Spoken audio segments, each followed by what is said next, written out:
দিল্লির যন্তর মন্তরে প্রশ্নপত্র ফাঁস, শিক্ষা ব্যবস্থায় অনিয়ম এবং শিক্ষাক্ষেত্রে দুর্নীতির অভিযোগের বিরুদ্ধে চলা ছাত্র আন্দোলনের সঙ্গে সংহতি জানিয়ে পশ্চিমবঙ্গের রায়গঞ্জ সহ রাজ্যের বিভিন্ন প্রান্তে রাত্রিকালীন অবস্থান বিক্ষোভ কর্মসূচি পালন করেছে বামপন্থী ছাত্র, যুব ও গণ সংগঠনগুলি। রায়গঞ্জে অনুষ্ঠিত এই কর্মসূচিতে অংশগ্রহণকারীরা শিক্ষা ব্যবস্থায় স্বচ্ছতা বজায় রাখা, প্রশ্নপত্র ফাঁস রোধ, নিয়োগের স্বচ্ছতা এবং শিক্ষার্থীদের ভবিষ্যৎ সুরক্ষার দাবিতে স্লোগান তোলেন। বক্তারা অভিযোগ করেন, শিক্ষা ব্যবস্থায় একের পর এক অনিয়মের ফলে ছাত্রছাত্রীদের ভবিষ্যৎ অনিশ্চয়তার মুখে পড়েছে। তাই আন্দোলনরত ছাত্রদের দাবির প্রতি সংহতি জানিয়ে এই অবস্থান বিক্ষোভের প্রয়োজন করা হয়েছে। আন্দোলনকারীরা জানান, শিক্ষার অধিকার ও স্বচ্ছ পরীক্ষা ব্যবস্থা নিশ্চিত না হওয়া পর্যন্ত তাদের প্রতিবাদ চলবে।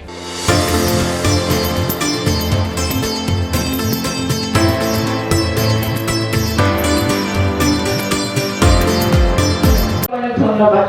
আজকে রাত্রি 9:30টার উপরে বাজে আপনারা সকলে এখনো এত ধৈর্যের সঙ্গে আমাদের কথা শুনছেন। এর আগেও আমাদের ছাত্ররা এসছেন, অভিভাবকরা এসছেন, শিক্ষকরা এসছেন, বিভিন্ন সমাজকর্মীরা এসছেন, যারা নিজেদের কথা আমাদের পাশে দাঁড়িয়েছেন, তাদের কথাগুলো ধরেছেন। তাদের সকলকে আমি অনেক অনেক ধন্যবাদ জানাই।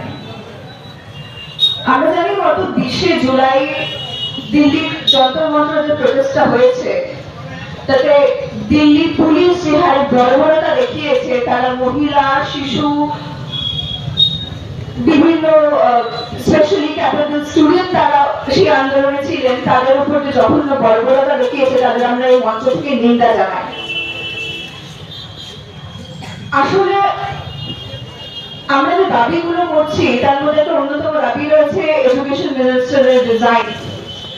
এবার কথা হচ্ছে, আপনারা যদি খুব স্পষ্টভাবে ভাবেন, ধর্মেন্দ্র প্রধান একজন এডুকেশন মিনিস্টার, অথচ তার যে চিন্তা ভাবনা, তার যে চিন্তাধারা, আমরা যদি সেটাকে দেখি, আমরা খুব স্পষ্টভাবে দেখতে পারবো তিনি এমন একজন ব্যক্তি যিনি একটা মঞ্চে দাঁড়িয়ে সেখান থেকে বলছেন যে এই ভারতবর্ষের রাষ্ট্রপতির নাতনির যে ফাইন্যান্সিয়াল ক্যাপাসিটি, তার যে right to education because of her privilege by birth, that she came from a wealthy family or her background has been like that, কিন্তু তার বাদে যে সমস্ত আনপ্রিভিলেজ রয়েছে বা আন্ডারপ্রিভিলেজ ছাত্রছাত্রীরা রয়েছে, যারা কেউ হয়তো প্রান্তিক পরিবার থেকে আসছেন, যারা খুব কষ্ট করে লোন করে তাদের উচ্চশিক্ষার জন্য ফান্ডিং করছেন, তারা তাদের শিক্ষানীতি কখনো এক হতে পারে না।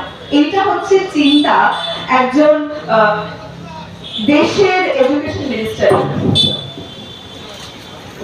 এবার কথা হচ্ছে যে ভারতের কনস্টিটিউশনটাকে এই গভর্নমেন্ট খুব একটা প্রাধান্য দেন না, তাদের অন্য একটা কনস্টিটিউশন রয়েছে যেটা ওনারা ফলো করেন।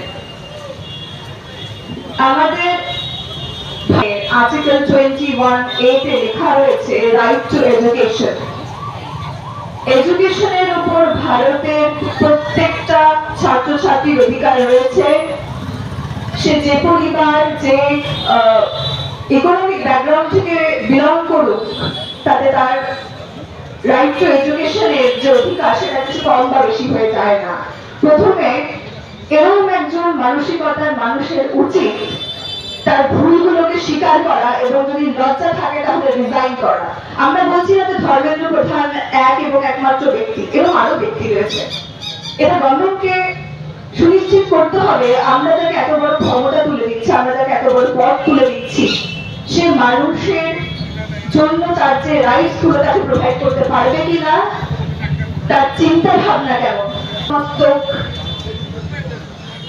একটা কি বলবো, মানে এমন একটা চিন্তা ভাবনা যেখানে সে একটা মানে ডিভাইড এন্ড ডিফারেন্সিয়েশন করে এসছে, সেই চিন্তা ভাবনাটাকে নিয়ে আমার মনে হয় না যে তার এডুকেশন মিনিস্টার থাকা উচিত।